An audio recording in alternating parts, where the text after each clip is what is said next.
오늘 함께 보실 말씀은 구약성경 사사기 4장 1절에서 10절입니다. 에훗이 죽으니 이스라엘 자손이 또 여호와의 목전에 악을 행하매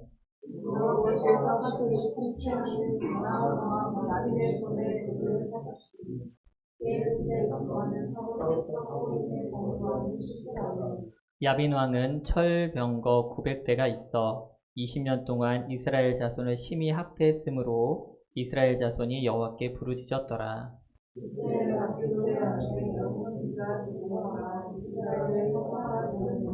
그는 에브라임 산지 라마와 베델 사이 드브로아의 종려나무 아래에 거주하였고 이스라엘 자손은 그에게 나아가 재판을 받더라.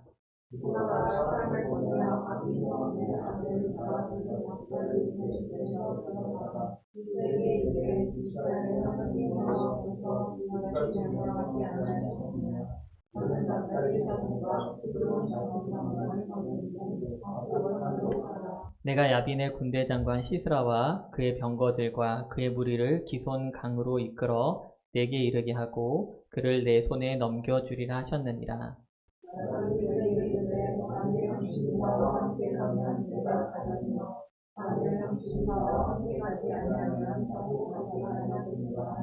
이르되 내가 반드시 너와 함께 가리라. 그러나 내가 이번에 가는 길에는 영광을 얻지 못하리니 이는 여호와께서 시스라를 여인의 손에 파실 것임이니라 하고 드로버가 일어나 바락과 함께 게데스로 가니라.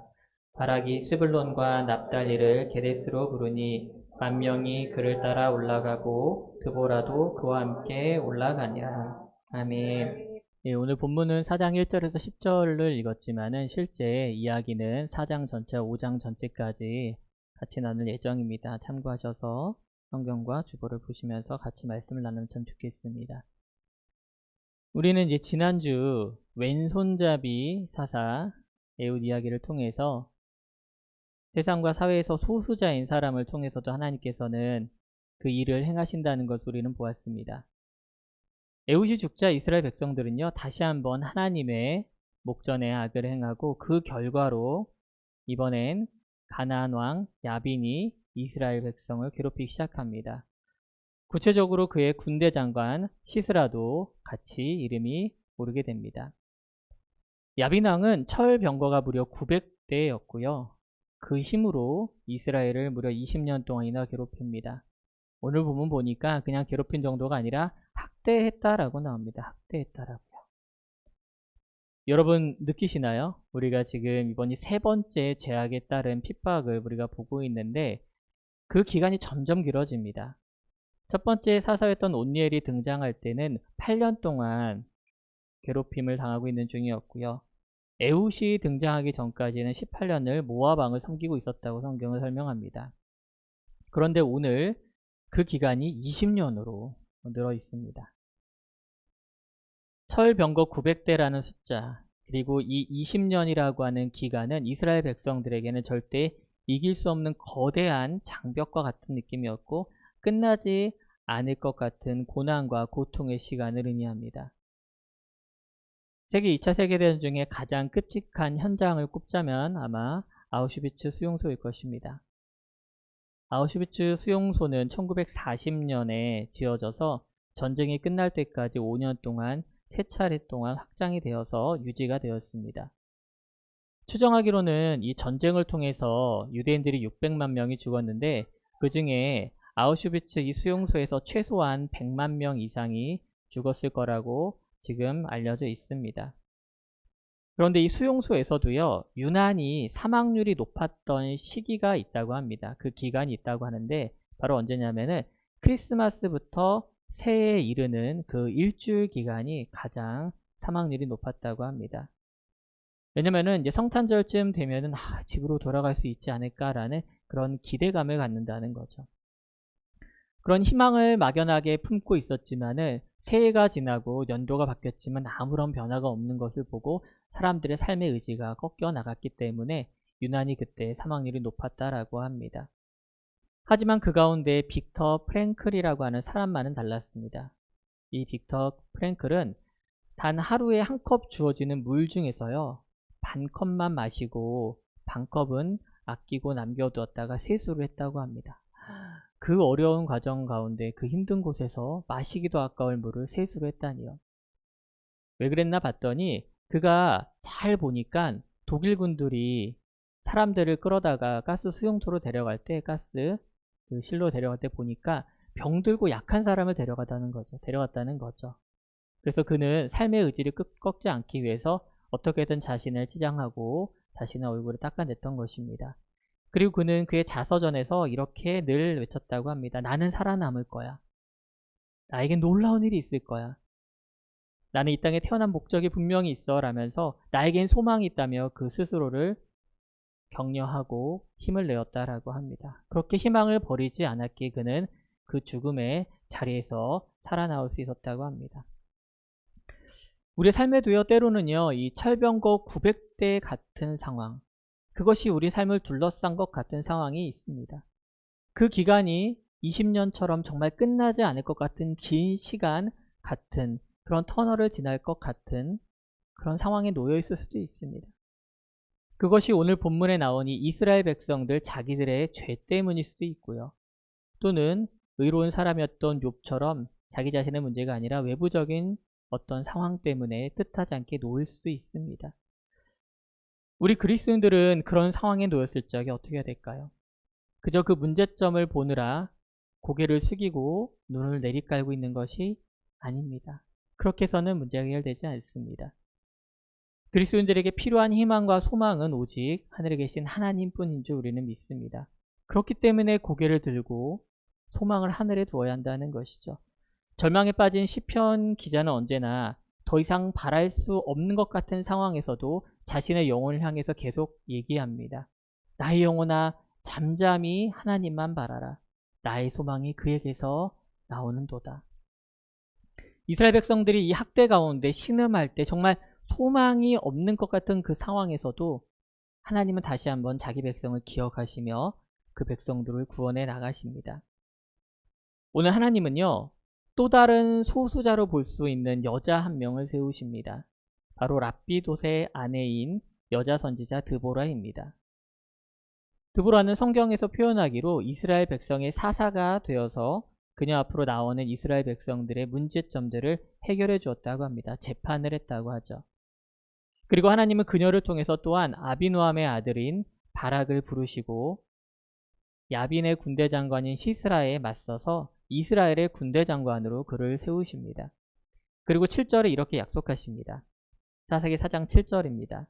내가 야빈의 군대 장관 시스라와 그의 병거들과 그의 무리를 기손 강으로 이끌어 내게 이르게 하고 그를 내 손에 넘겨주리라 하셨느니라. 여기 4장 7절에 나오는 이끌다라고 하는 단어가 히브리어로 마샤크라고 하는데요.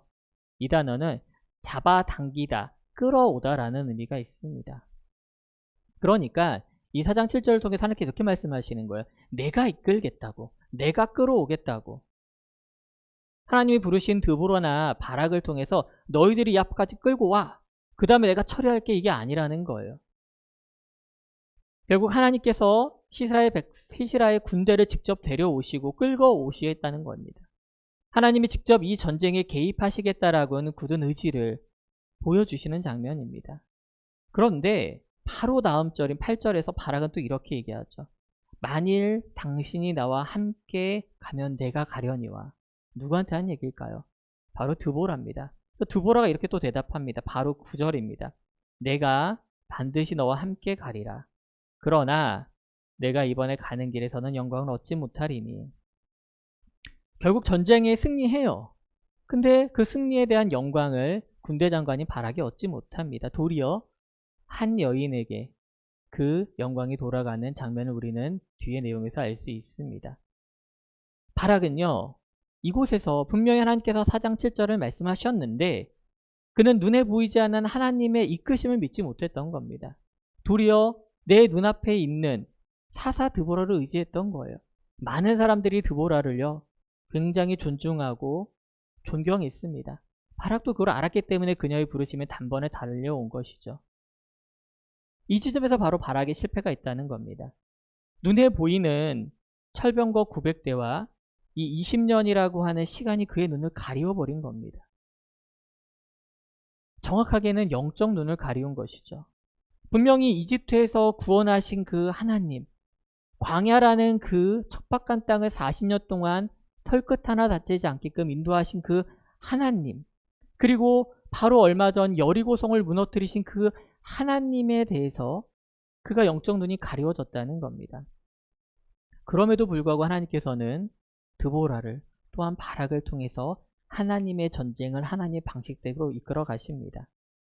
13절에 보게 되면요, 시스라, 상대방 군대 장관이죠. 시스라가 철병거 900대와 모든 백성들을 데리고 기손 강으로 모였다고 말합니다.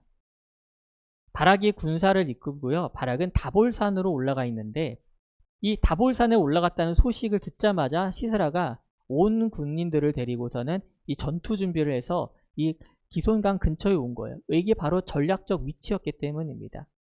그곳에 병거와 군사들을 지켜시킬 만한 넓은 평지가 있었거든요. 군대 장관이자 전투에 능했던 시스라는 온 병력을 기손 강가에 모았는데 그 얘기는 뭐냐면 그때 당시 강물이 흐르지 않았다는 겁니다. 건기였다는 거죠. 전쟁을 한두 해 한 사람이 아니지 않기 때문에 모든 지형과 또한 계절에 대해 능통했습니다.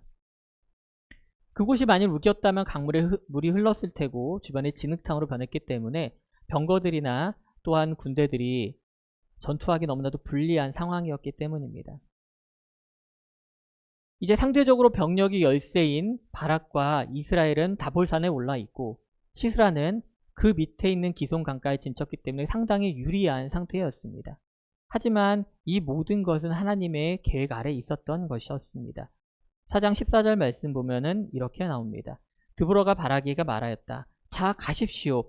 오늘이 주님께서 시스라를 장군님의 손에 넘겨주신 날입니다. 주님께서 친히 그대 앞에 서서 싸우러 나가실 것입니다. 그래서 바락은 10,000명의 병력을 이끌고 다볼산으로 쳐내려갔다. 분명히 지형적으로 불리했거든요. 무기도 열세였습니다. 사람의 수도 적었을 거예요. 그럼에도 불구하고 이스라엘은 대승을 거둡니다. 어떻게 그럴 수 있었을까요? 그 구체적인 승리 요인에 대해서 승리의 창가를 올리는 5장에서 설명해 줍니다. 5장 4절입니다. 주님께서 세일에서 나오실 때에, 주님께서 에돔 땅에서 출동하실 때에 땅은 흔들리고 하늘은 물을 쏟아내고 구름은 비를 쏟았습니다. 즉 하나님께서 땅을 흔드시고 하늘을 여사 비를 쏟았기 때문입니다. 그래서 주둔하기 최적의 장소였던 그 자리, 기손강이 도리어 적군들에게 최악의 장소가 되어버린 것이죠. 이것은 홍해의 물결이 이집트의 철병거를 휩쓸려 내려가게 했던 그 홍해 사건을 우리에게 리마인드하게 해줍니다.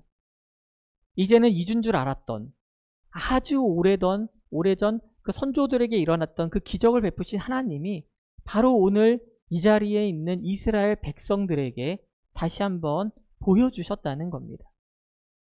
우리는 이 장면을 통해서요, 과거의 하나님이 바로 오늘날의 하나님 되신 줄 믿기를 원합니다. 성경에서 일어난 이적은 잠들지 않았습니다. 여전히 때가 되고 하나님의 뜻이 있으면 오늘 이 자리에서도 분명히 일어날 수 있는 줄 믿습니다. 다만 이때요, 우리의 자리가 어딘지 좀 돌아봤으면 좋겠습니다. 무슨 소리냐면은 주님의 전쟁에 우리가 참여하고 있는가, 주님의 전쟁에서 우리가 빠져나와 안전한 자리를 찾으려고 하고 있는가입니다. 오늘 성경에서는 주님의 전쟁에 참여한 한 여인을 조명합니다. 그런데 뒷부분에 보면은 전쟁에 참여하지 않은 이스라엘 지파에 대한 질타가 분명히 나옵니다. 그런데 성경은 한 여인을 주목한다는 것이죠. 바로 17절 이하에 나오는 야일입니다. 성경은 이 여인 야일에 대해서 겐사람 헤벨의 아내라고만 설명합니다. 겐사람이라는 건 이방인이라는 뜻을 말합니다. 이스라엘 사람이 아니었다는 거예요. 그리고 그녀를 장막에 있었다라고 표현을 하는데, 장막에 있는 여인이란 말은요, 아주 평범한 가정주부를 의미하는 겁니다. 당시 여성들도 장막을 치고 펴는데 아주 익숙했기 때문에 그 장막을 치고 펴는데 필요한 장막의 말뚝이나 또는 방막이는 아주 평범한 그냥 도구였습니다. 우리 가재도구처럼 말이죠. 전쟁에 대패한 시스라는 이렇게 평범한 가정주부인 야엘의 손에 철병과는 비교가 되지 않는 도구를 통해서 죽게 됩니다. 성경에는 없지만요. 이 소식을 바락이 들었을 때 어땠을까요? 기껏 10,000명을 데리고 막 그 사지로 가는 것 같은 그 전쟁을 치르고 나서 봤더니 군대 장관 시스라가 도망간 거예요. 이제 시스라만 잡아서 이제 목을 베면 모든 전쟁이 끝나고 모든 영광이 나의 것이 되는 거예요. 근데 갑자기 시스라가 죽었다는 소식이 들려와요. 나의 부하 누가 죽였느냐? 아니라는 거예요. 이방인이래요. 게다가 한 여인이래요. 가정주부래요. 자신의 손에 들고 있던 창과 병검보다 훨씬 더 별것 아닌 것처럼 보이는 도구로 그 시스라 군대 장관, 야빈의 왕의 군대 장관을 죽였다는 소식을 듣게 됩니다. 얼마나 허망했을까요? 이처럼 하나님의 전쟁에 참여한 야일은 영광스럽게 그 이름을 오늘 성경에 올립니다. 하나님이 이끄시면요, 여러분들 누구라도 상관없습니다. 누구라도 하나님의 전쟁에 참여하게 되면요, 주님의 일하심에 동참하게 되면 이처럼 하나님께서 그 이름을 드러나게 하십니다. 남녀노소 신분고하를 막론하고 말이죠. 그래서 우리는 하나님이 이끄시는 그 자리에 우리 모두가 있기를 원합니다. 오늘 사사기에서 일하시는 그 하나님의 자리에, 하나님이 이끄시는 그 자리에 우리 모두가 참여하는 놀라운 일이 우리 삶 가운데 있기를 축복합니다. 또한 우리 삶 가운데 찾아오셔서 승리케 하시는 그 하나님을 만나길 원합니다. 그럴 때 우리는요, 여러분들 이 5장으로 연결되는 것처럼 아주 자연스럽게 승리의 노래, 환희의 노래를 부를 수밖에 없게 되는 것입니다. 오늘 성경은 다양한 사람들에게 초점을 맞추고 있습니다. 가장 처음 누구였죠? 드보라였습니다. 여선지자이자 사사인 드보라에게 초점을 맞추더니 그 초점이 바락으로 넘어갑니다. 군대 장관 바락이 막 뛰어오는 것 같습니다. 그런데 다시 뜻하지 않게 그 장면이 야엘로 넘어가고 다시 한번 오늘 5장을 넘어오면서 드보라의 입술로 초점을 맞추게 되는 것입니다. 우린 이제 이 드보라의 입술에서 나오는 찬미에 귀를 기울일 때가 된 것입니다. 하지만 여러분들 사실요, 이 사사기 4장과 5장을 우리가 같이 살펴본다고 했지만은 그 가운데 제가 언급했던 그 누구도 사실은 주인공이 되지는 못합니다. 그 누구도 온전한 영광을 가져가지 못합니다. 왜냐하면 주인공은 하나님이시고 영광을 취할 분도 하나님이시기 때문입니다. 그래서 드보라는요, 5장을 시작하면서 모든 백성들에게 말하는 거예요. 여호와를 찬송하라, 여호와를 노래하라 라고 말이죠. 하지만 드보라와 백성들이 이 승리의 결과를 살아서 이런 찬양이 가능한 거지, 사실 처음부터 그들의 삶이 승리와 기쁨으로 가득한 삶은 아니었습니다. 그것이 단편적으로 나타나는 것이 바로 사사기 5장 6절입니다. 아낫의 아들 삼갈의 날에 또는 야엘의 날에는 대로가 비었고 길의 행인들은 오솔길로 다녔도다. 이게 무슨 말이냐면요, 드보라가 세워지기 바로 직전의 사사 이름이 삼갈입니다. 우리가 이제 에웃에만 초점 맞추는데 삼갈이 아주 잠깐 나와요. 그러니까 삼갈이라고 하는 앞선 사사 때부터 오늘 야일이라고 하는 여인의 손에 모든 문제가 해결되기 그 사이 20년 동안을 말하는 건데, 그 가운데 심한 압박과 핍박이 있었다는 거예요. 그래서 사람들은요, 두려워했어요. 그 야빈 왕을, 그 시스라의 군대 장관을, 그 철병거 900대를 무서워했기 때문에 그들은 큰 길로 다닐 수 없었다는 겁니다. 구불구불한 뒷길로 도망 다닐 수밖에 없었어요. 그런데 참 재밌게도 이 구절과 대꾸를 이루듯이 5장 20절에 보면 아주 시적으로 아름다운 표현이 하나 나옵니다. 5장 20절입니다. 별들이 하늘에서부터 싸우되 그들이 다니는 길에서 시스라와 싸웠도다. 아멘. 땅에 사람들이 다니는 길에선요, 시스라와 적군들이 무서워서 돌아다녀야 했어요. 도망 다녀야 했어요.